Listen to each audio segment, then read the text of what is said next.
Ուզենք թե չուզենք, անխուսափելի պիտի լինեն այս բախումներն ու տարաձայնությունները, արգելել, որ դու չպիտի մտնես, քեզ չի կարելի, քեզ արգելված է, դեմ հանդիման, իրար աչքի մեջ նայելու, դեմ դիմաց կանգնելու, ասեմ, իսկ դու հավատում ես Հիսուսին, ասում է, դե ես մարդ չեմ, որ հավատամ, իմ ու քո արած աշխատանքը գործ ինչի համար։ Այդ խնդիրը բոլորիս տներում կա, մենք այն ժամանակ այս սխալները չենք գործի։ Որ օրը դուք Տեր Շաբաթի համար եկաք եկեղեցի, պատարակվողը մեզ համար Հիսուս Քրիստոս է, բայց ասում եմ, թե ես մարդ լինեի, անպայման Հիսուսին կհավատայի։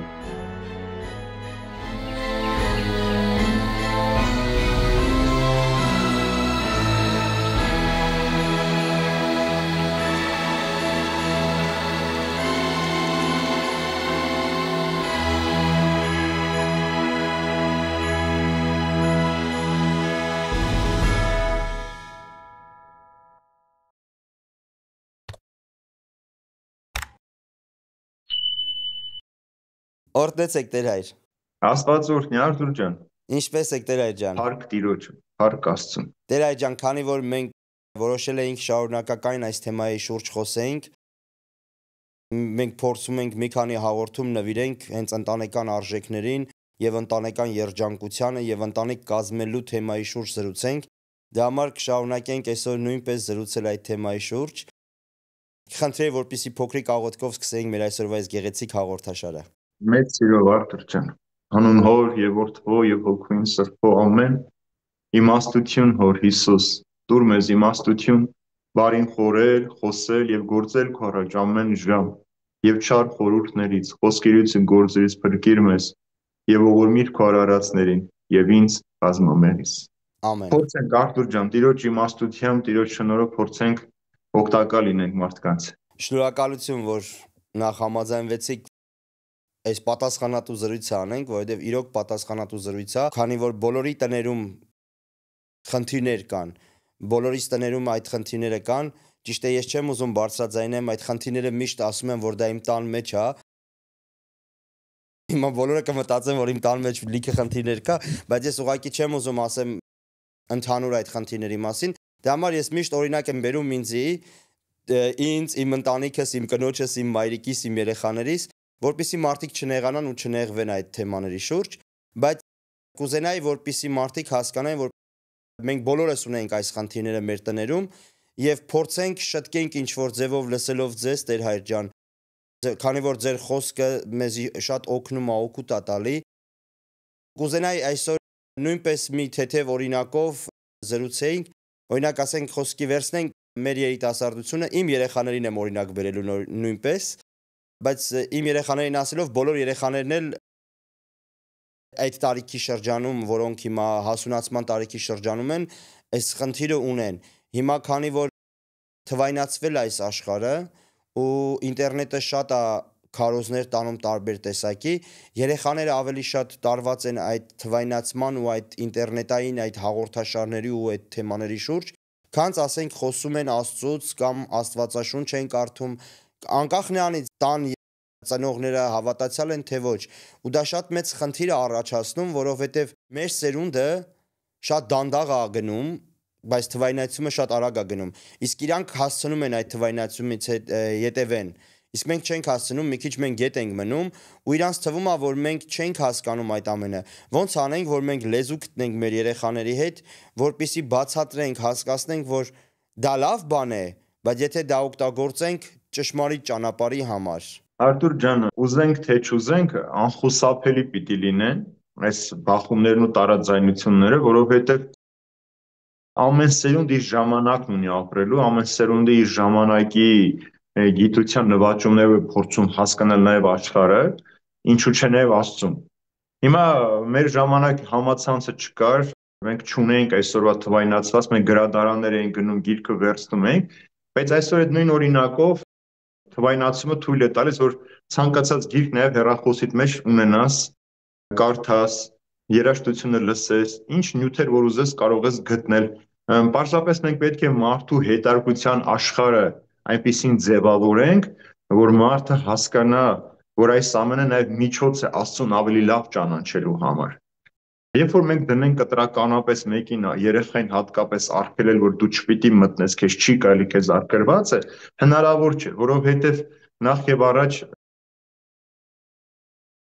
երեխաները մեզանից շատ իրենց ուսուցիչներին, ընկերներին են տեսնենք դուրսն են լինում, տանը չեն լինում։ Մենք առավոտյան ենք հանդիպում կամ երեկոյան կամ էլ շաբաթ կամ կիրակի եկեղեցու մեջ ենք ամբողջ օրը միասին անցկացնում, մնացած օրը երեխան դրսում դրսի աշխարհի հետ է, իր ամբողջ շփումը աշխարհի հետ է։ Մենք աշխարհի մեջ լինելով կարող ենք աշխարհինը չլինել։ Սա ամենակարևոր սկզբունքն է փոխանցելու յուրաքանչյուր մեկին։ Երկրորդ մի կարևոր մի բան, Սերբիայի Պավել Պատրիարքը, որ ննջեց տարիներ առաջ, ասում էր ցավոք սրտի այսօրվա աշխարհի երեխաները շատ աղքատ են, որովհետև իրենց ծնողներն ամեն ինչ տվել են իրենց զավակներին, փող, կրթություն, հարստություն, բայց ոչ Աստծուն։ Հիմա այս ամենի մեջ նաև պիտի փորձես այդ գիտությունը օգտագործել, երեխային բացատրել նաև Աստծո ներկայությունը ճանաչելու, նաև գիտության մեջ, այս թվայնացման աշխարհի մեջ։ Դրա մեջ վտանգավոր բան չկա, ուզենք թե չուզենք։ Մենք ծնվել ենք մի ժամանակաշրջան, որտեղ մենք հեռախոսը տեսնում ենք ինչպիսին էր, պիտի գնայիր հեռախոսի մոտ կանգներ, միայն այնտեղ խոսեիր։ Այսօր հեռախոսը ոչ մեծ քայլելով մեքենայով, նույնիսկ օդանավի մեջ կարող ես հեռախոսով զբաղվել։ Մենք էլ ենք հարմարվել դրան, մենք էլ ենք հիմա առանց դրա չենք կարողանում այս աշխարհի մեջ մեր օրը կազմակերպել, որովհետև անդադար դա մեր մեջ է անհրաժեշտություն է դարձել։ Բայց սրա մեջ կարող ենք դու որոշես ինչ լսել, որովհետև երեխայի մեջ մենք պիտի նաև ճաշակ ձևավորենք։ Ճաշակը ձևավորել ինչպես պիտի լինի, մենք պիտի գնանք ցույց տանք, երեխան պիտի շոշափի, տեսնի, հասկանա, նաև մեր կյանքի մեջ պետք է որ այդ կենթանի մարդիկ, հատկապես հոգևորականներ, սրբակենցաղ մենք տեսնենք, ճանաչեն երեխան, որ տես այս մարդը ինքը այս ամենը չունի, բայց ունի ամբողջ ինֆորմացիա։ Երբ որ ես դպրոցում երիտասարդների հետ հանդիպում եմ, խոսում են, որ ես իրենց ասում որ ես համացանցում ոչ միտեղ գրանցված չեմ, ես իմ անձնական Facebook չունեմ, Instagram չունեմ, TikTok չեմ օգտագործում, երեխաները զարմանում են, ասում են, բայց տեսեք ձեր հետ հավասար կարող եմ ամբողջ ինֆորմացիայից խոսել, ինչ նորություն ուզեք, ես ձեզ կարող եմ խոսել։ Ոչ թե որ ինձ դրանից եմ իմացել կամ դրանով պիտի իմանամ, նաև գիրքը պիտի վերցնես կարդաս։ Երեխան պիտի սովորեն, որ գիրքը թերթել սովորի։ Օրինակ, ես գրքի հոտն եմ շատ սիրում։ Ես գիրքը հոտ քաշեմ, իր հոտով էլ իրեն կարդամ։ Երեխան կտրվում է ցավոք սրտի այս թվայնացման դարում բնությունից, մենք շատ նաև ժամանակ պիտի տրամադրենք երեխաներին, երիտասարդներին բնության գրկում միասին անցկացնել, որ նույնիսկ օվկիանոսի այդ ալիքների, ծովի, գետի ալիքների միջոցով դու կարող ես երեխային Աստծո ներկայությունը ցույց տալ ծառերի խշշոցի մեջ, թափող տերևների մեջ, լռության մեջ, այսինքն ամեն բանի մեջ դու կարող ես ցույց տալ եւ երբ որ դու գնում ես մի վայր, որտեղ որ հեռախոսը հատկապես չի բռնում, կապ չկա, ինքը սկսում է շուրջը նայել։ Ցավոք սրտի այսօր մարդը ինչու է այդ միջավայրի մեջ, որտեղ ինքը միշտ գլուխը կախ է, հեռախոսի մեջ է, ինքը գլուխը չի բարձրացնում։ Դրա համար նաև այսօր շատ վեճեր ինչի պատճառով են, կռիվներ ինչի պատճառով են, որ մարդիկ վախենում են իրար աչքերի մեջ նայել, Արտուր ջան։ Վախենում են իրար աչքերի մեջ նայել, որովհետև չգիտեն, որ տեսնում են, միանգամից շփոթվում են անծանոթ հայացք, ինչ էր ուզում ասել, չարությամբ էր, ուրախությամբ էր, ժպտալով էր, արհամարանքով էր, եւ մարդը շփոթության մեջ սկսում է իր դիմաց իր նման մարդուն չհասկանալ։ Իսկ Հիսուսի խաչը ամբողջ նպատակը մայ որ մարդուն բերեր դեմ դիմաց, որ մարդը իրար հանդեմ հանդիման, ինչպես Հիսուսն է ասում, դեմ հանդիման, իրար աչքի մեջ նայելու, դեմ դիմաց կանգնելու, իրար ճանաչելու։ Եթե այս շփումը լինի մարդկանց մեջ, իրար տեսնելու, շփվելու, միասին զրուցելու,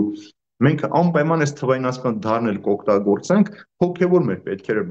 բավարարելու համար։ Օրինակ, ինչպես շատ հաճախ ես ինքս chat GPT-ին վերցնում եմ, հարցադրումներ եմ անում։ Օրինակ, ես իրեն հարցնում եմ Հիսուս Քրիստոսի մասին ինչ գիտես, ով է ինքը, ինքը շատ գեղեցիկ նկարագրում է, ասում եմ, դու հավատում ես Հիսուսին, ասում է, դե ես մարդ չեմ, որ հավատամ, բայց ասում է, թե ես մարդ լինեի, անպայման Հիսուսին կհավատայի։ Ես էլ եմ այդ հարցը տվել ու ես էլ եմ այդ պատասխանը ստացել ու շատ հետաքրքիր է նա, որ chat GPT-ին մենք ճիշտ է վախենում ենք միշտ, ասում ենք, քանի որ թվայնացումը շատ արագ է գնում եւ շատ հնարավոր է որ ինտերնետի պատճառով կործանում լինի աշխարհի վրա եւ այլը, բայց մենք կարող ենք այդ նույնպես այդ ինտերնետային այդ համացանցը օգտագործենք ըստ բարին,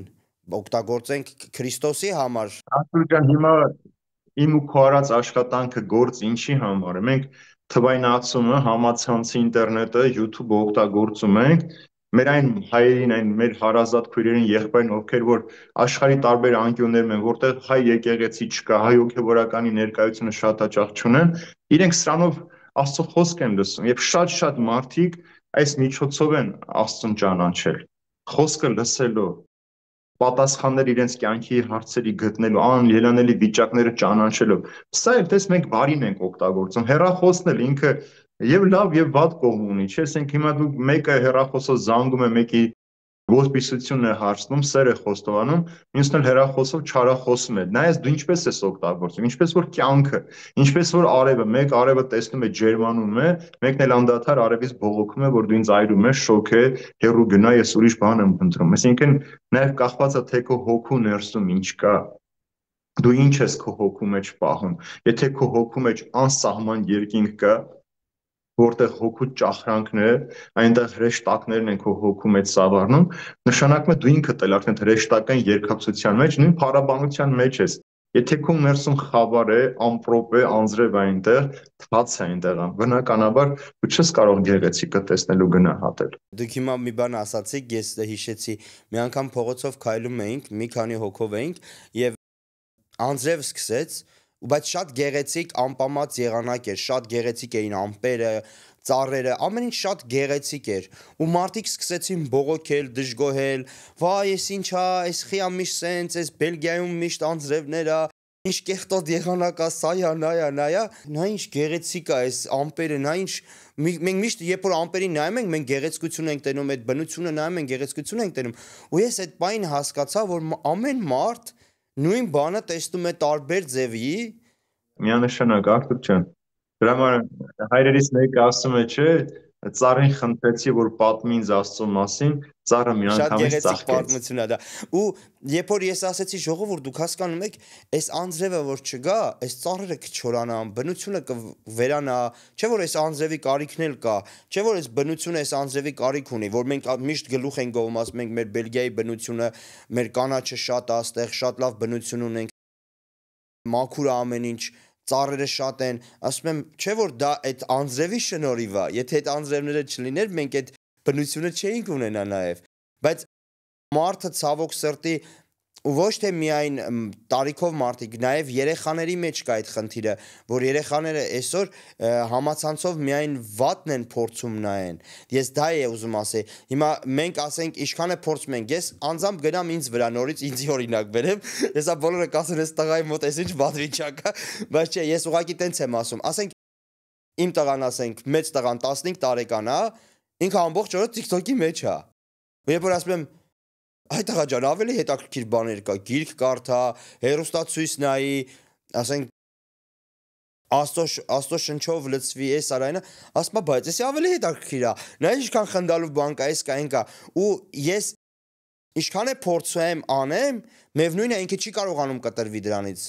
Նայ Արթուր ջան, այդ խնդիրը բոլորիս տներում կա, մենք էլ այդ տարիքի զավակներ ունենք, մենք էլ ենք այդ խնդիրներին բախվում։ Այստեղ խնդիրը ի՞նչն է։ Երբ որ հասարակության մեջ նախ մենք ասում ենք քրիստոնյա ենք, չէ՞, Բելգիան էլ է իբրև քրիստոնյա պետություն, Հայաստանն էլ է քրիստոնյա պետություն, բայց ժողովրդի մտածելակերպը քրիստոնեական չի։ Մարդկանց նիստուկացը քրիստոնեական չէ։ Մարդկանց մտածողությունը քրիստոնեական չէ, նույնիսկ։ Եվ երբ որ այդ մտածողությունը դու քրիստոնեական չունես, դու ամեն բան քրիստոնեության մեջ վատ ես տեսնում, մանավանդ շատ չարախոսություններ են կատարում, եւ քրիստոնյաներին էլ երբեմն մռայլ դեմքերով, տխուր, վախեցած, այսպես նահանջ ապրող կեցվածքի պատճառով մարդկանց թվում է թե քրիստոնեությունը տխուր մարդկանց կամ ծերերի համար է։ Այսինքն դրա համար իրենք հետաքրքրություն չեն գտնում։ Բայց երբ որ դու օրինակներ ես պատմում նշանավոր մարդկանց կյանքից, որ իրենք ինչպես են քրիստոնեություն ապրել, իրենք ինչպես են Սուրբ Գիրքը կարդաց, օրինակ, երբ որ ասում ես դպրոցում, երբ որ երեխաները ասում, գիտեք, ասում որ Ամերիկայի առաջին նախագահը Ջորջ Վաշինգտոնը Աստվածաշունչի իր սեղանի առաջին գիրքն էր, ինքը ամեն օր Սուրբ Գիրք էր կարդում, նոր էր իր օրը սկսում։ Այսինքն երկրի նախագահ էր, բազմազբաղ էր, բայց առաջին բանը, որ նա անում էր, Սուրբ Գիրք էր կարդում։ Այստեղ խնդիրը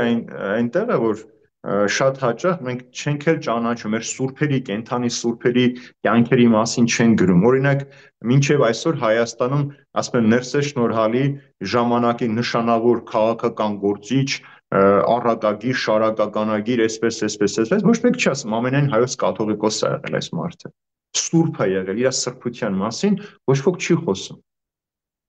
Հասկանում ես, ինքն ասում են կոմիտաց վարդապետ, բայց ոչ մեկ չի ասում, որ կոմիտասը երաժիշտ լինելուց բացի ինքը հոգևորական էր, պատարակ էր մատուցում, աղոթում էր, այս հոգևոր կյանքով էր ապրում, այսինքն միայն իր նպատակը ազգային եկեղեցական երգեր գրելը չէր, ժողովրդական երգեր գրելը չէր, այս մարդը աղոթող էր, հոգևորական Վարդապետ էր։ վարդապետ էր։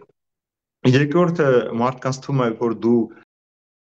քրիստոնեական կյանքով ապրես, Աստծով հետաքրքրվես, քո կյանքը պիտի սահմանափակվի, դու որոշակի ուրախություններից պիտի զվարճանքներից զուրկ մնաս, տխուր կյանք ունենաս, դրա համար են իրենք խուսափում։ Բայց երբ որ իրենց պատմում ես, որ քրիստոնեությունը եւ Քրիստոսի բերած սերը ուրախության համար է, Սուրբ Գիրքն ամեն օր ասում է ուրախ եղեք, ամեն օր ուրախ եղեք, այսինքն ուրախության մասին է խոսքում, վախկոտների, թույլերի հավատք չէ դա, ինչը որ սխալ ներկայացված։ Օրինակ Հայաստանում մի մեծ խնդիր կա, ասում են Հիսուսը սա մեղավոր ասեց մի երեսի տապտակում են, մեկն էլ շուրտուր, մենք դրա պատճառով թուլացանք, տկարացանք, այսպես սխալ մեկնաբանության պատճառ կա։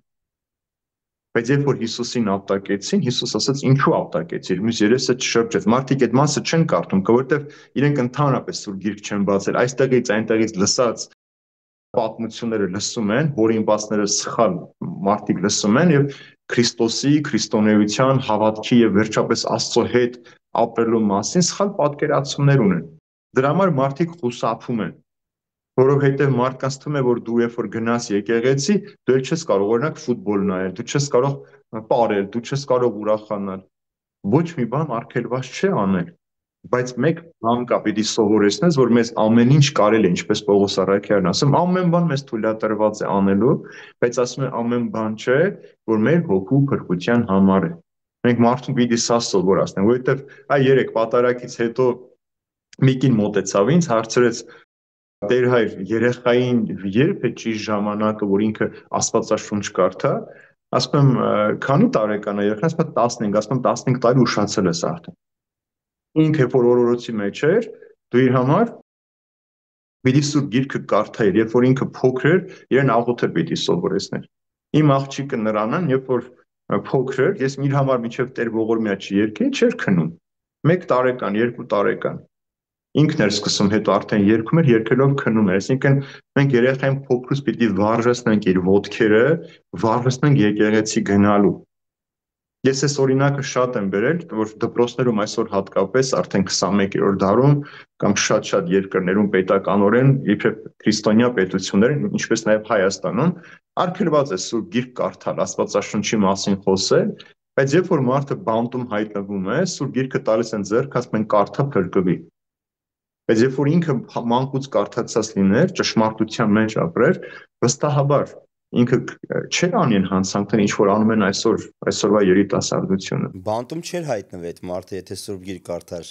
Շատ մարդիկ կան, Արտուր ջան, որ բանտում հայտնված չեն, բայց թմրանյութ են օգտագործում, խմիչքն են չարաշահում, մեղքի կյանք են ապրում, եւ հիմա շատերին որ ճանաչում են, որ երիտասարդ տարիներին ինչ են, հիմա ինչ են անում, ասում են, երբ որ այն հիմա այս միտք ունենայինք, այս հասկացողությունը հիմա ունենայինք, մենք այն ժամանակ այս սխալները չէինք գործի։ Որովհետև հիմի պիտի, երբ որ դու մեղքը արդարացրեցիր մի անգամ կամ աչքաթող արեցիր, ինքը պիտի արմատավորվի մարդու մեջ։ Դες իրական պատմություն է սա, մի երիտասարդի Ամերիկայում դատապարտեցին էլեկտրական աթոռը, որ պիտի սպանեն իր հանցանքի համար, վերջին ցանկություն ասում եք թուղթ ու գրիչ կտակ մայրիկից նամակ գրեմ։ Երբ որ նամակ է գրում, ասում է սիրելի մայրիկ, ասում է քիչ հետո ինձ պիտի տանեն մահվան, բայց ասում է ուզում եմ քեզ տեղեկացնել, որ ինչքան որ ես եմ մեղավոր իմ հանցանքորձ լինելու մեջ, այնքան էլ դու ես մեղավոր, որովհետև ասում է, երբ որ ես առաջին անգամ հեծանիվ գողացա եւ տուն բերեցի, դու ինձ չպատժեցիր, այլ խնամքով օգնեցիր ինձ, որ թաքցնենք այդ հեծանիվը, հայրիկը չիմանա։ Երբ որ ես թղթախաղ խաղացի, խաղատներում գումարներ շահեցի, այս բաներն արեցի, բերեցի տուն, դու ինձ հետ շատ մեծ ուրախությամբ այդ փողերը ծախսեցիր։ Եվ կամած ես հմտացա այն մեղքերի մեջ եւ այսօր դարձա այն հանցագործը, որի մահվան դատապարտում, թեև ես պիտի մեռնեմ, բայց նաեւ հավասարապես դու ես մեղավոր։ Ուրեմն այս խնդիրը նաեւ կա մեր կյանքի մեջ։ Եթե ծնողը ինքը չի աղոթում, իր ծնողը չաղոթող ծնողը իր զավակին ինչ պիտի սովորեցնի, ինչ գիտի։ Եթե ինքը երբևէ սուրբ հաղորդություն չի ստացել, ինչպես պիտի իր զավակին ասի, որ գիտես, սուրբ հաղորդությունը լավ բան է։ Մեր մոտ այսօր տարածված սովորությունը որն է, գնանք եկեղեցի, մի հատ մոմ վառենք, նկարվենք, հետ գանք։ Երեխան էլ սա է պատկերացում իր, որ եկեղեցի մոմ վառելու համար է, մկրտվելու, պսակվելու, հետո էլ թաղվելու, ուրիշ ոչ մի բանի համար եկեղեցին պետք չէ։ Դրանց ասում են, որ Տեր այդ պատարագը երկար է։ Ասում եմ հետո դե հոգնում մենք չենք կարողանում կանգնել։ Ես էլ ասում եմ ձեր սերն է կարճ։ Եթե Քրիստոսին սիրեիք, անպայման կմնայիք այդ ճշմարտության մեջ։ Կուզենայիք Քրիստոսի այդ ժամանակ անցկացնել։ Այդ ո՞նց եղավ դու գնում եք հարսանյաց սրա, թռվռում եք, պարում եք, քրտնում եք, չեք հոգնում ձեր դեղի ժամը անցնում է չեք խմում, բայց լավ եք զգում, բայց երբ որ գալիս եք եկեղեցի, միանգամից ասում եք ես հոգնած եմ, խնդիրներ ունեմ։ Նշանակում է, որ Քրիստոսի համար սերը, Քրիստոսի հետ լինելու այդ հնարավորությունը քեզ հետաքրքիր չէ։ Անցյալ օր ես Սուրբ գրքի դասին օրինակը բերեցի եւ ինքս հետո հուզվեցի, ասում եմ, տեսեք, երբ որ ինչ ենք ճանապարհից երբ ենք մենք շտապ տուն վերադառնում, ինչ ենք մոռացած լինում։ Գլխավոր ինչը, հեռախոսը չէ։ Հեռախոսը թողում ես տանը, թեկուզ 10-20 կիլոմետր գնացած լինես մեքենայով, պատտվում ես, հետ ես գալիս շտապ հեռախոսը վերցնելու։ Բայց երբ որ դու տիրոջն ես մոռացել, չես մտածում դրա մասին երբևէ։ Ոչ թե նրա համար որ գնաս ինչ որ բան անես գոհացնել, այլ պարզ քո շնորհակալությունը հայտնելու, որ Տեր շնորհակալ եմ, որ այս լույսը տեսա։ Շնորհակալ եմ, որ խաղաղ գիշեր ունեցա։ Շնորհակալ եմ, որ զավակներս առողջ են։ Մենք մոռանում ենք դրա մասին ասել։ Ոչ թե նոր է այս սովորությունը, Արթուր։ Մենք տեսնում ենք ավետարանի մեջ, երբ որ 10 բորոտներին Հիսուսը բժշկեց, 10-ից միայն մեկը վերադարձավ, նա էլ սամարացի էր։ Հիսուս հարցրեց, բա մնացած 9 ուր են։ Ուր են 9, չէ որ բորոտ էին, մերժված, գիտես, որ այն ժամանակ բորոտները ապրում են գերեզմաններում եւ մերժված էին, տաճար մտնելու, մարդկանց հետ շփվելու եւ մինչեւ քահանայապետը թուղթ չտար, որ իրենք բժշկված մաքրված են, դա համարում էր Աստծո պատիժ իրենց։ Իրենք իրավունք չունեին մտնել մարդկանց մեջ։ Հիմա այս 10 մարդ առողջացան եւ տուն պիտի վերադառնան, հասարակության մեջ պիտի վերադառնան, այս միայն մեկը վերադարձավ Հիսուսին շնորհակալություն ասել։ Նա էլ հրեա չէր, սամարացի էր։ Ցավոք սրտի երեք զրուցում էի ես մեր հոգևոր քույրերի եղբայրների հետ ու միաժամանակ մի օրվա մեջ երկու տարբեր ընտանիքներից նույն բանը լսեցի։ Ընտանիքներից մեկին դուք եք շատ մոտիկ ծանոթ ճանաչում եք, իրանք ամուսիններով շատ ուժեղ հավատացյալ են, շատ։ Իրանց երեխաներն էլ շատ ուժեղ հավատացյալ են եղել։ Էլի հավատացյալ են, նենց չի որ հավատքը կորցրել են։ Ու ժամանակին եկեղեցում ծառայել են, երգել են, ծառայություն են արել, բայց հիմա այդ երեխաները արդեն հասուն են, 30-ի մոտ անձինք են, պատարակներին չեն մասնակցում, պատարակների չեն գնում ու գայթակղության պատճառը նաև եղել են քահանաները, կարելի ասել։ Ես արդեն հասկացա հարցը որտեղից է, Արթուր ջան, խնդիրը որտեղ է։ Այո, այդ խնդիրը շատ տարածված է, Արթուր ջան։ Նայր, մեր մեջ մի սխալ բան կա։ Մենք փոքրուց էլ մեզ ուր են տանում։ Գնում փնտրում ենք այն բժշկին, որ համբավ ունի, լավ անուն ունի, գնում ենք այնտեղ։ Լավ ինչ որ երաժիշտ ճարում ենք, ուզում ենք որ մեր միջոցով ինքը երգի, նույնն էլ հոգևորականի պարագայի մենք գնում ենք այն մարդուն, որի մասին շատ խոսում են, բայց դու կարող ես գնալ եւ իրականություն այլ լինել։ Մեկ բան է մարդուն հերվից ճանաչել, մեկ բան է երբ որ մարդուն դու մոտիկից ես ճանաչում, բայց մի շատ կարևոր բան ասեմ, գայթակղությունները շատ պիտի գան, շատ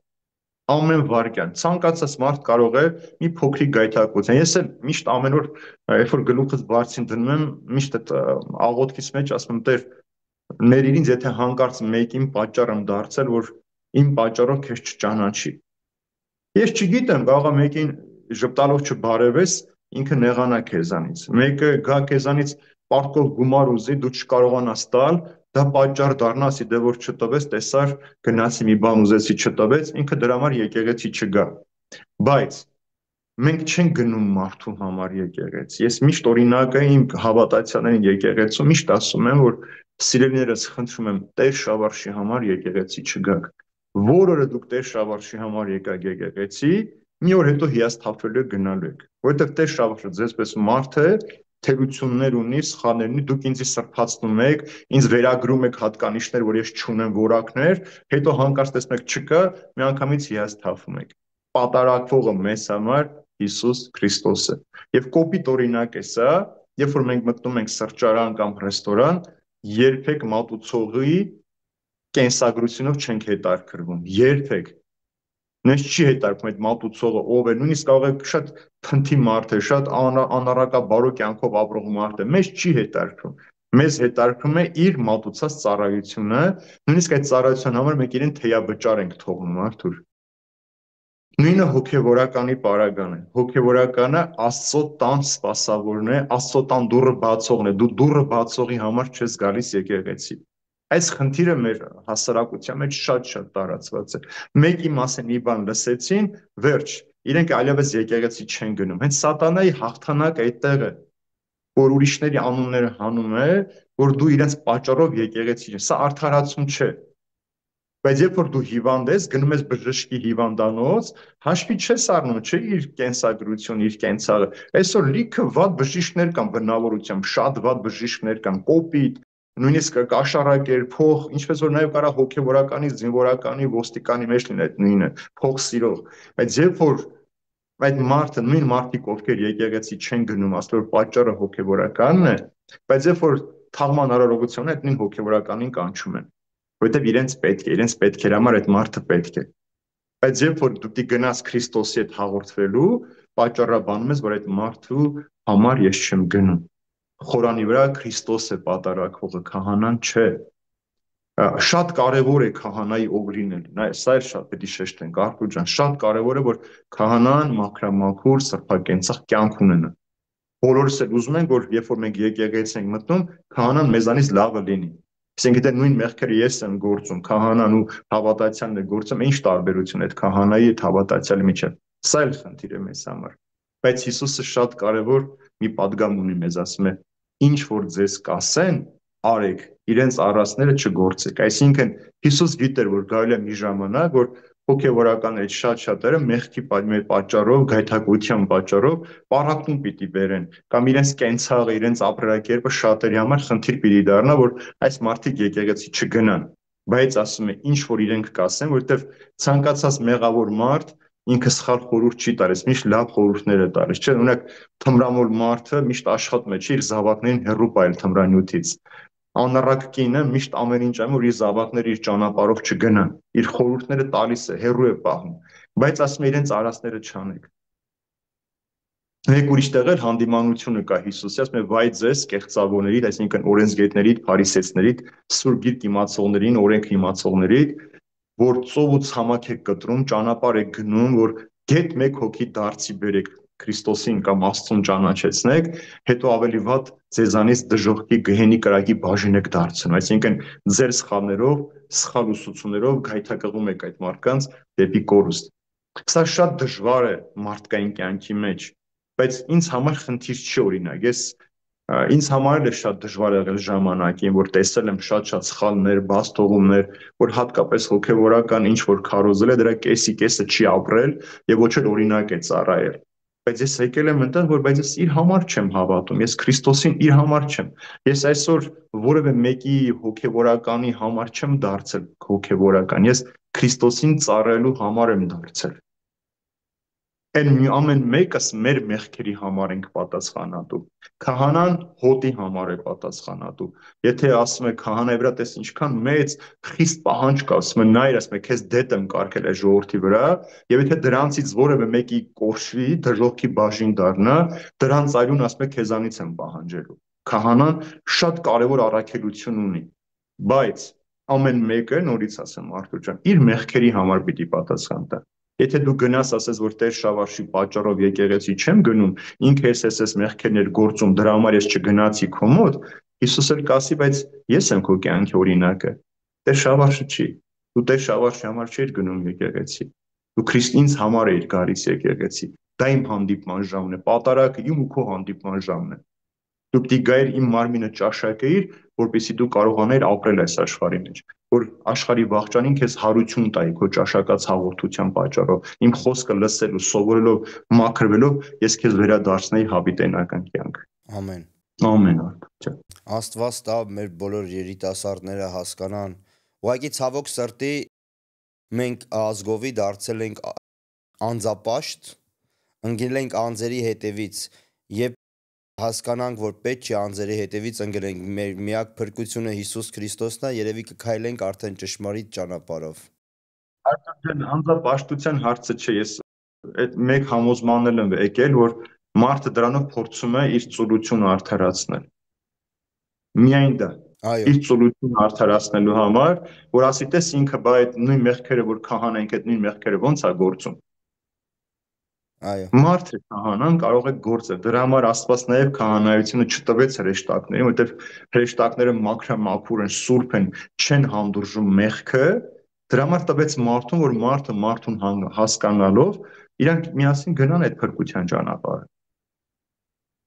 Որևէ քահանա, որևէ մեկին վատ խորհուրդ չի տես, վստահ եմ։ Թեկուզ ինքը սխալ է անում։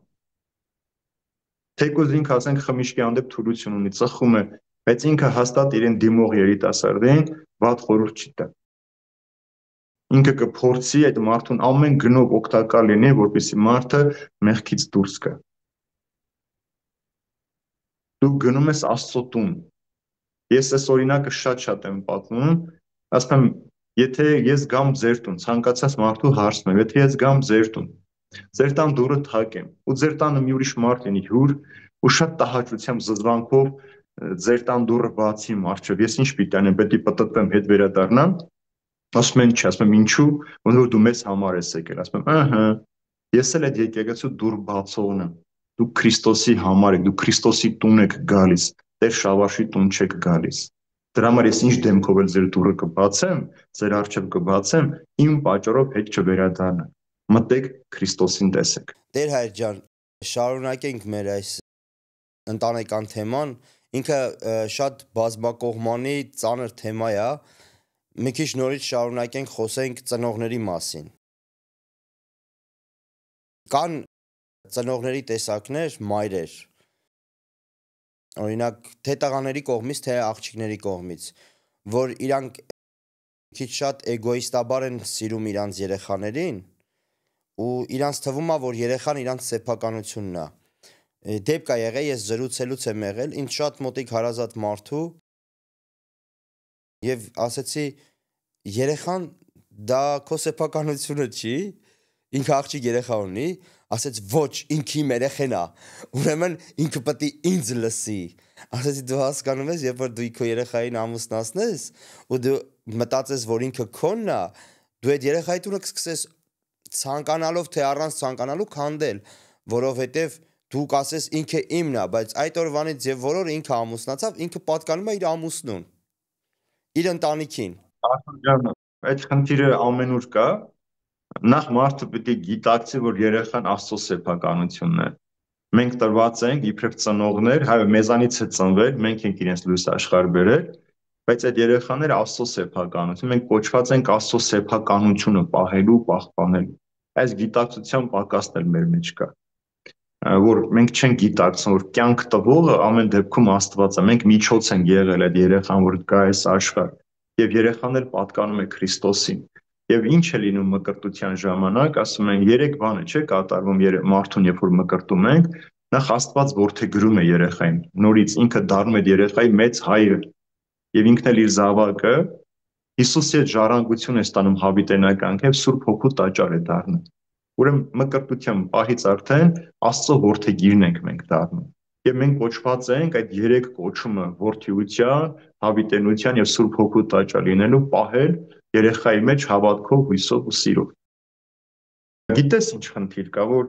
դե հովական ծառայության բերումով շատ ենք նման հարցերի հետ առնչվում, վեճեր, բաժանումներ, երբ որ գնում ես մարդկանց հետ զրուցելու, երբեմն մարդիկ իրենց չստացված կյանքը պատճառ է դառնում, որ իրենց զավակների կյանքն էլ թունավորեն։ Հատկապես երբ որ տեսնում են, որ իրենց զավակը, օրինակ տղաների պարագային, իրենց կնոջ հանդեպ շատ ուշադիր է, հոգատար է, ինչը իր ամուսնուց չի ստացել, սա մեկ պատճառ է դառնում հարսի հետ խնդիրներ ունենալու կամ իր զավակի հետ խնդիրներ ունենալու։ Երկրորդ մյուս պարագան, որ կա, ինչպես դու ասացիր, եսասիրաբար սիրում է, համարում էր սեփականությունն է, օրինակի համար այս վերջերս մի երեխա եկավ, ասում է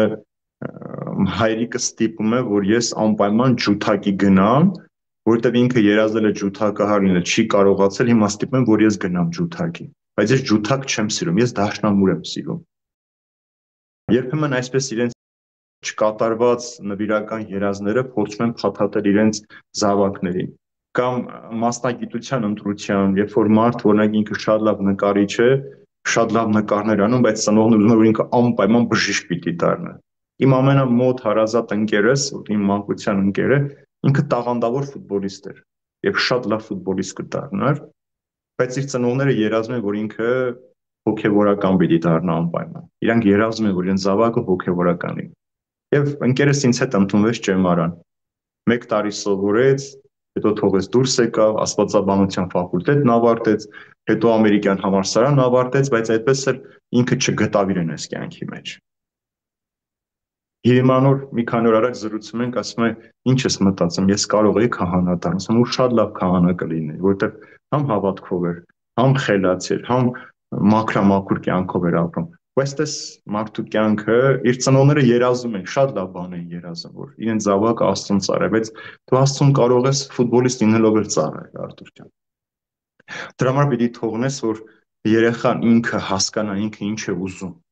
Հիմա իմ զավակները ավետիք օրինակ դհոլի գնում է, պարի գնում է,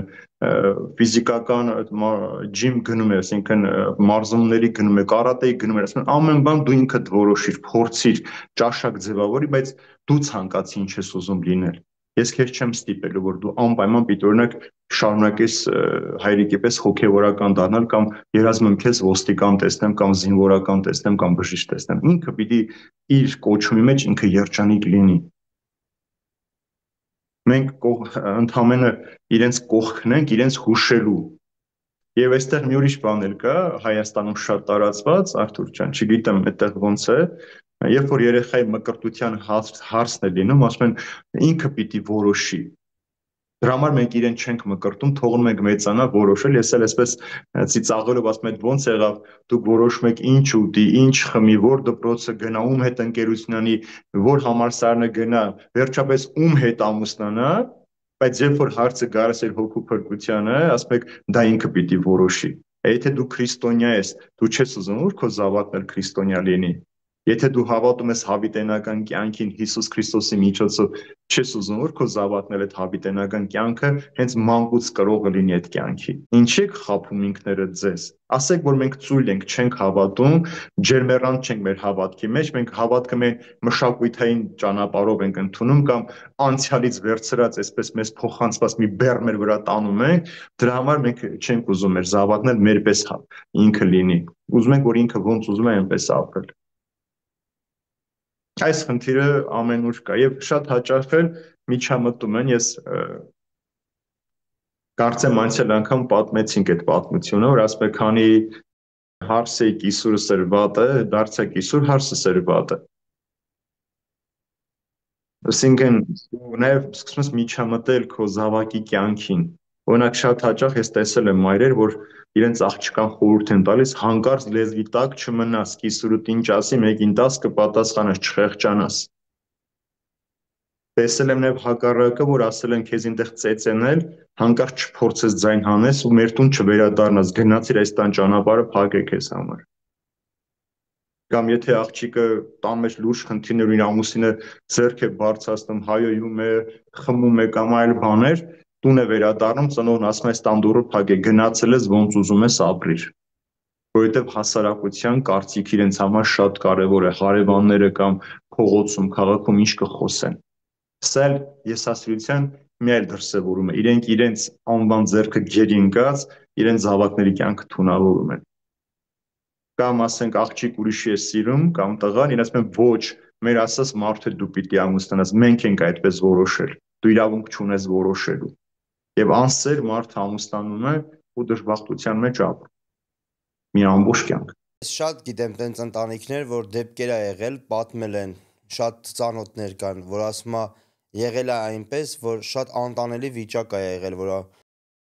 կինը ամուսնուց ուզեցել ա բաժանվի, ու ոչ թե զուտ նրա համար ա ուզեցել բաժանվի, որովհետև ինչ որ փոքրիկ խնդիրներ են եղել, այլ շատ մեծ ծանր խնդիրներ են եղել։ Կանայք էլ ունեցել են երեխաներ, 2-3 երեխաներ են ունեցել թեկուզ, ու փորձել են ետ վերադառնալ ծնողի տուն, զրուցեն, ասեն, որ սենց խնդիրներ ունենք, ուզում ենք բաժանվենք մեր ամուսնուց, որտեվ հնարավոր չի այդտեղ ապրելը, շատ անհնարին վիճակ ա տեղ։ Քանի որ ծնողները եղել են հավատացյալ, կարելի ասել հավատացյալ, բայց ասել են ոչ, դու Աստծո առջև երդում ես կերե, դու իրավունք չունես բաժանվես այդ ամուսնուց։ Գնա ոնց ուզում ես ապրի, այս մեր տան դուռը քո համար փակ ա։ Հիմա այդ ծնողները ճիշտ քայլ են գործել, թե սխալ, Տեր Հայր ջան։ Սխալ է Արթուր ջան, որովհետև նախ եկեղեցին ինքը որոշակի պարագաների պատճառով թույլ է տալիս ամուսնալուծությունը։ Օրինակ, երբ որ կա շնություն, ամուսինը կամ կինը դավաճանել են, եկեղեցին թույլ է տալիս այդ պսակը լուծել։ Եթե կա վարակիչ հիվանդություն, որ ասենք օրինակ համար ամուսինը կամ կինը նորից շնության պատճառով սերավարակ է ստացել եւ վտանգավոր է, եկեղեցին թույլ է տալիս բաժանել։ Սա հայկավ հասավ մինչև 20-րդ դար կամ 19-րդ դարի վերջ, եւ երրորդ պարագան, որ երկրորդ ամուսնություն թույլ են տալիս, երբ որ կողմերից մեկը մահացած է, մյուսին թույլատրում են որոշակի ժամանակ հետո ամուսնանալ։ Հիմա տես, բայց քանի որ դարերի ընթացքում շատ փոփոխություններ կատարվեց, Արթուր ջան, մեղքը շատացավ մտավ, եկեղեցու աստվածաբաները, Սուրբ եկեղեցին ինքը նստեցին քննարկումներ կատարեց, օրինակ եթե տան մեջ կա բռնություն, ամուսին ամեն օր ծեծում է իր կնոջը, խմած գալիս է տուն ու ծեծում է, օրինակ ինչի պիտի այդ կինը ամեն օր ապրի այդպիսի մարդու հետ։ Կամ եթե մարդը թմրամոլ է, ամեն ինչ վաճառում է տունը, մի օր կարող է շատ դեպքերում իրենց կանանց են վաճառում, որպեսզի իրենք այդ գումար ունենան, գնան իրենց թմրանյութ օգտագործեն։ Այդ դեպքում ինչի պիտի մնա այդ երեխան, աղջիկը, մնա այդ ամուսնու հետ։ Ես ես վերջերս մի փոքրիկ հոլովակ էի այդպես խոսել, որ հարսը երբ որ գալիս է տուն, մենք ստրուկ չենք բերում, էլի ճաշ էփող, լվացկանող, էփող թափող ու ոչ մի ձայն չունեցող, շատ-շատերը գրել են, որ Տեր Շավա շատ լավ է, որ մեր մասին խոսի, բայց հիմա շատ կիսուրներ գծեց ատեցին։ Հա բայց մենք ստրուկ չենք բերում։ Այդ հարսը մեր տան զավակն է, եթե դու աղջիկ ունես ուրիշի տան ու դու ուզում ես ինքը երջանիկ լինի, ուրեմն քո տուն եկող աղջիկն էլ պիտի երջանիկ լինի։ Եթե դու ուզում ես որ քո տղան երջանիկ լինի, դու ամեն ինչ պիտի անես, որ քո փեսան էլ երջանիկ լինի քո աղջկա հետ։ Այսինքն չի կարելի պատճառ բռնել, որ հավատացյալ ենք, ամոթ է, հա ինչ անենք։ Մենք ունենք որ քահանայի զավակը ամուսնացել է, բաժանվել է, որտեղ խնդիր կա, աղջկա հետ աղջիկն է մեղավոր եղել։ Այսինքն կարող է նույնիսկ քահանան խնդիր ունենալ։ Այսօր նույնիսկ այդ մեղքը, այդ արատը մտել է նաև հոգևորականների կյանքի մեջ։ Մենք այսօր քահանաներ ունենք, որ լուրջ ընտանեկան խնդիրներ ունեն, բաժանված են կամ բաժանման եզրին են, ամբողջ մի կյանք իրենց կործանվել է։ Դե ոնց կարող ասես, ես քահանա եմ, չէ, ամոթ եմ, մենք պետք է այսպես, բայց ամբողջ օրը ձեր տանից գոռոզ ճոճոց է դուրս գալիս, վեճեր, կռիվներ, հայոյանքներ, այդպես չես կարող ապրել։ Մեղքի հետ չես կարող դու երկար ապրել կամ ինչ ես ու մարդուն կործանում։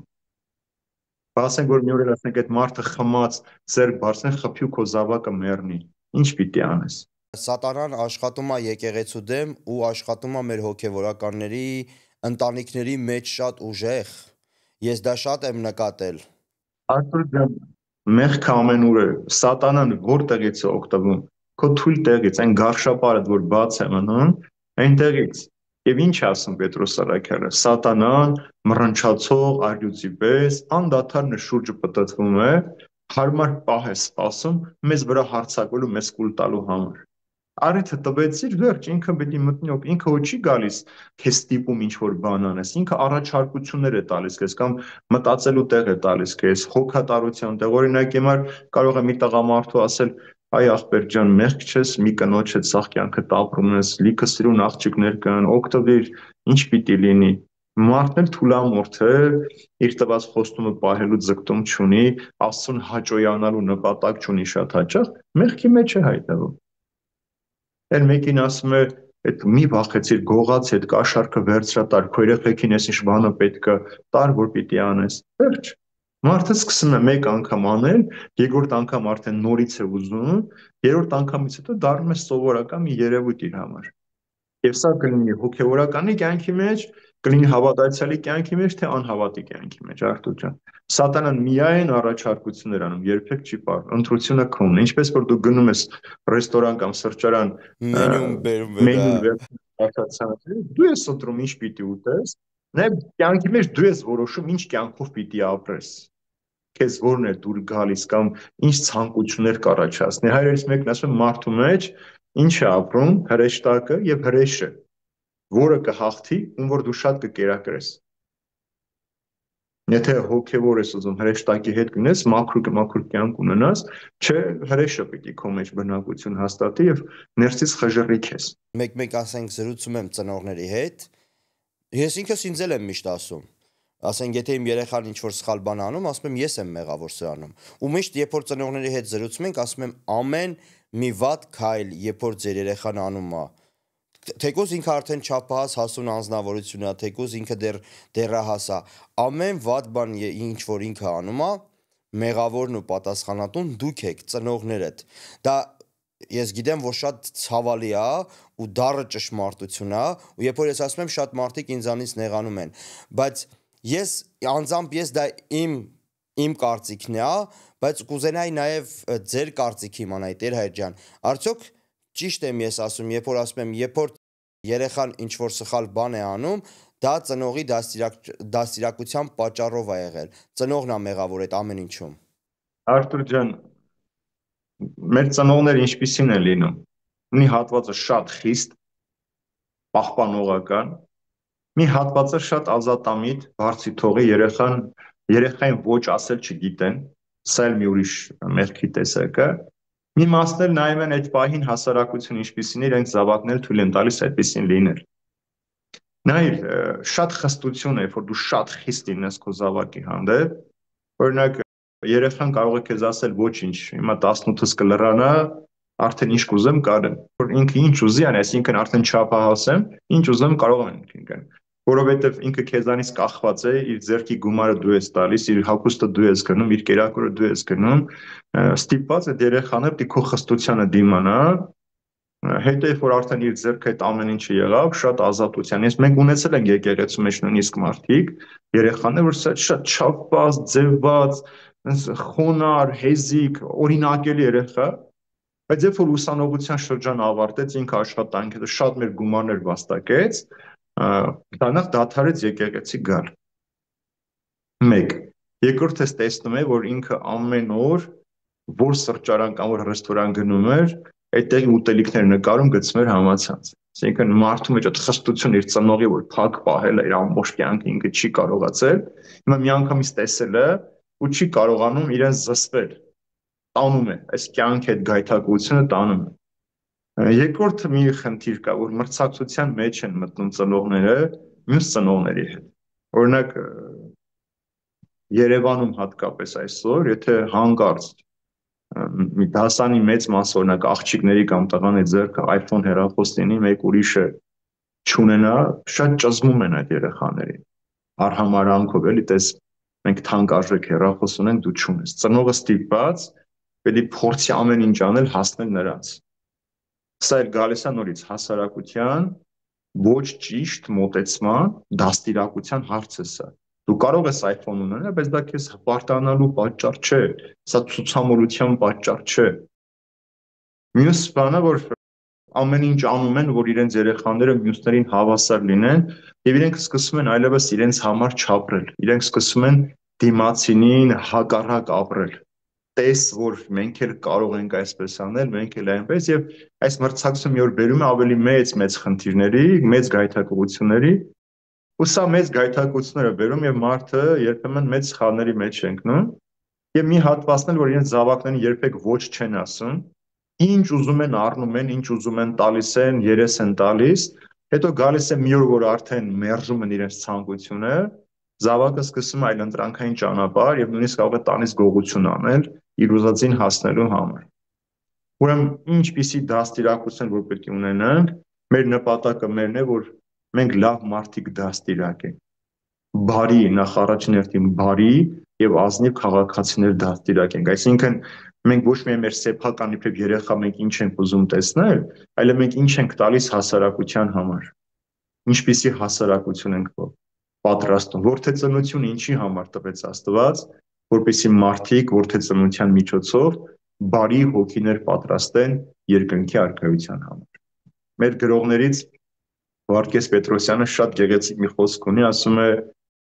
տաղանդավոր մարդիկ այսօր շատ են, բայց մեզ լավ մարդիկ են պետք։ Տեր Հայր ջան, այսպիսի հարց շատերը մտածում են, որ ընտանիքներում բռնության տեսակները միայն ֆիզիկական են լինում, այսինքն ծեծ, ջարդ, կռիվ, բան, բայց չէ որ կան ընտանիքներում ուրիշ տեսակի բռնություններ նաև։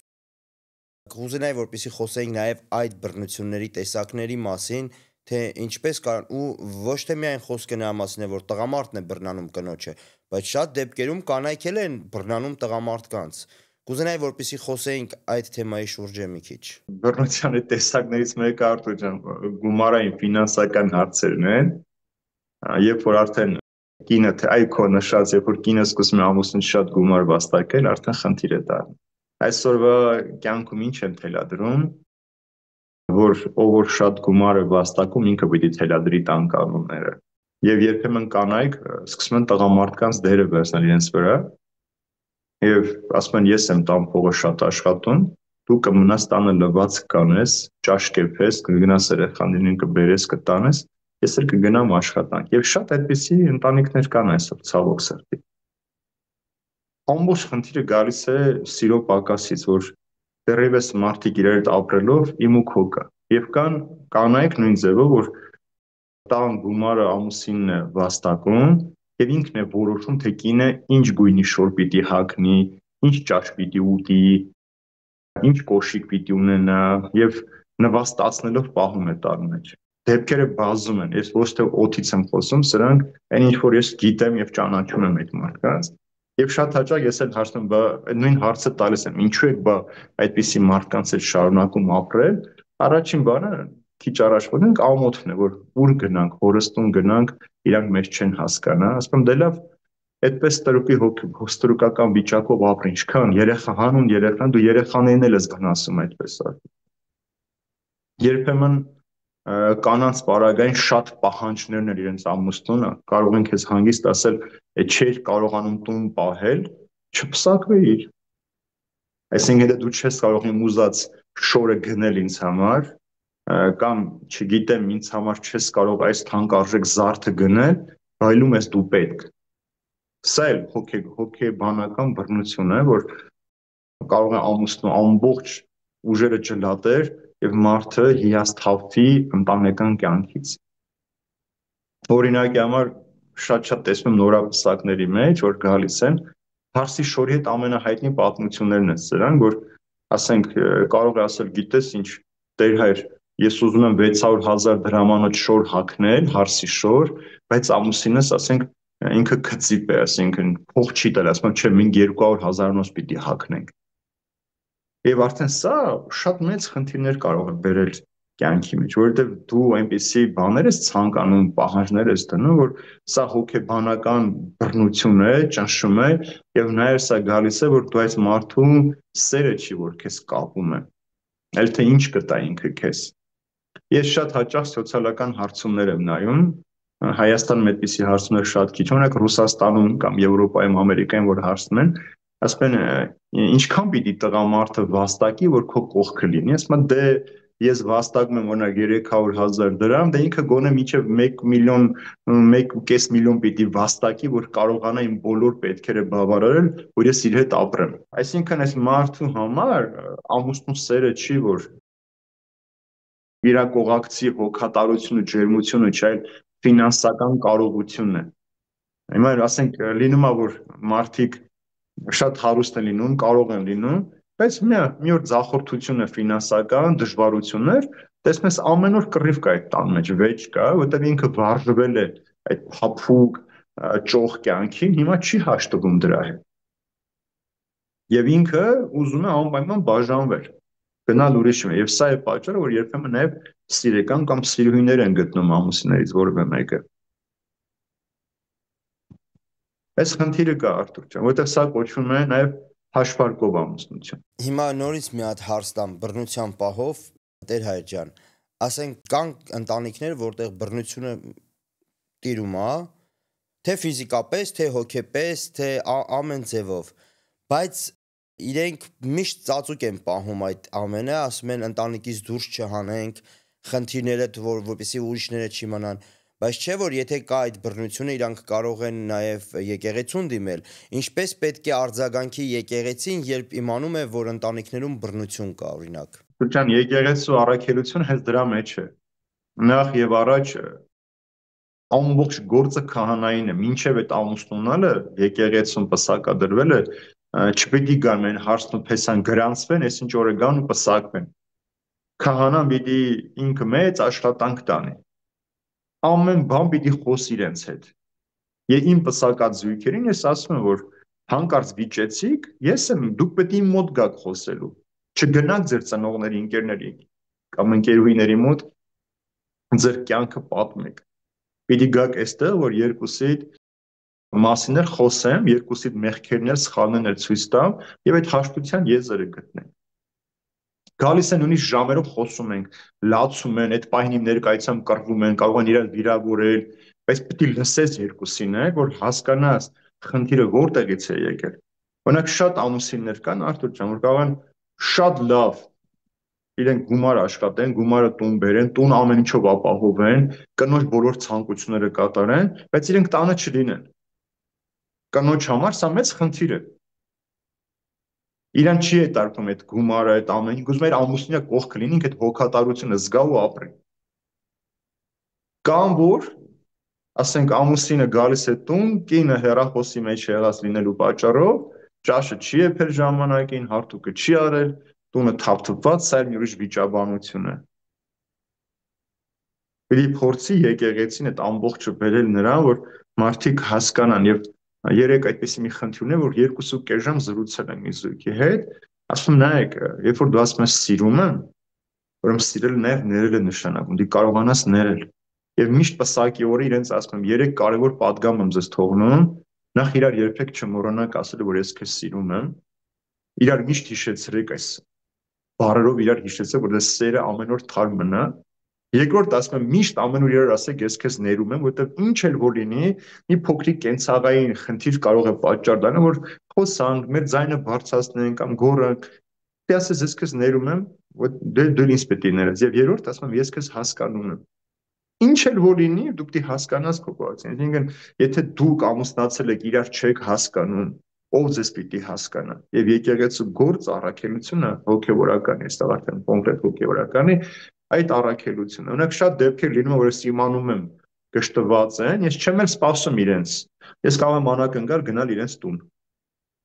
Դուրը ծեծել, ասեմ, եկել եմ ձեզ տեսնելու։ Ոնց եք։ Ու սկսում եք։ Հոգական կյանք շատ կարևոր է։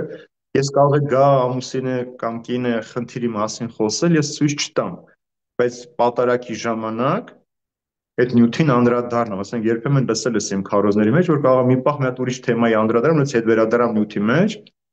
որովհետև տեսնում եմ, որ մեկը մտավ եկեղեցի, ես գիտեմ ինքը ինչ խնդիր ունի, ինչի համար այսօր եկել եկեղեցի,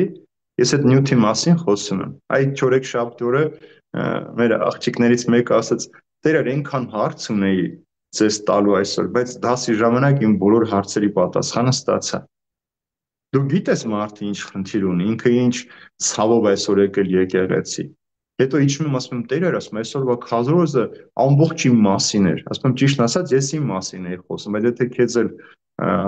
կպավ, քո սրտին էլ դիպավ, ուրեմն նշանակում է երկուսս էլ նույն խնդիրն ունեինք։ Հա, ես միշտ ասում եմ, Տեր հայրը աշկից մեր տան մեջ տեսախցիկներ ա դրել, ամեն քարոզի մեջ իմ մասին մի բան ասում ա։ Թե Արտուր ջան, սա մեր առօրյանը, սիրելիս, մենք չենք կարող անտարբեր լինել։ Այսինքն, օրինակ ես իմացել էի, որ մի օր մի ընտանիք վիճել են, արդեն բաժանման եզրին լուրջ խնդիրներ, ոչ տղային եմ հարցրել, ոչ տանտես, գնացել եմ աղջկա տուն, միանգամից հանդիպել եմ, խոսել եմ խնդրի մասին, իմացել եմ, հետո եկել եմ տղայի տուն, ասել եմ, ես հարցի հետ խոսել եմ, ամեն ինչ լավ է, կարող ենք իրար ներել, ասել են, այո, գնացել եմ հարցին բերել եմ տուն, հաշ տվել են, այսօր երջանիկ ապրում են։ Չեմ հարցրել իրենց, իրենք էլ չեն եկել ինձ ասել, ամանչել են։ Բայց երբեմն գալիս են, ասենք խնդիրներ էլ կան, որ անլուծելի են, Արթուր ջան։ Հարցին օրինակ չեն լսում, կնոջը չեն լսում, մարդը կարող է գալ 1 ժամ ինձ հետ խոսել, հանգստանում է, ասում է Տեր Շավարժ, կարող եմ էլի գալ հետո, ասում եմ երբ ուզես, մեծ սիրով, արի խոսի։ Եթե հարցի լուծում էլ չունենք այդ պահին, այսինքն բաժանում է ելք չի, ինքն էլ տեղ չունի վերադառնալ, ասենք հորենական տուն չունի, որ գնա այնտեղ ապրեն, ես իրար լսում եմ իրան, որ ինքը պետք է խոսի իր մեջից դատարկվի այդ ամեն ինչը։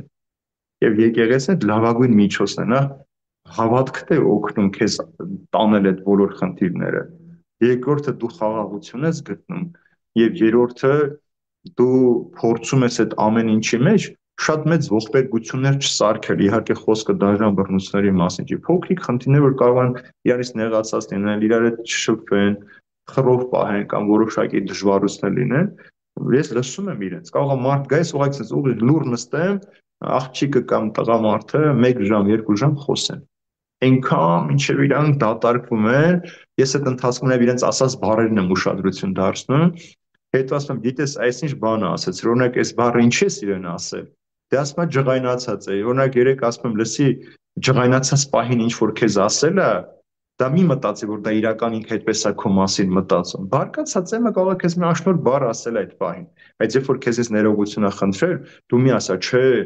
այն օրը դու ինձ այսպեսի բառ ասեցում, դու այդպես ես իմ մասին մտածում։ Ասում եմ, սիրելը նաև սա է, որ դու ներես, ինչ էլ որ լինի, ներես,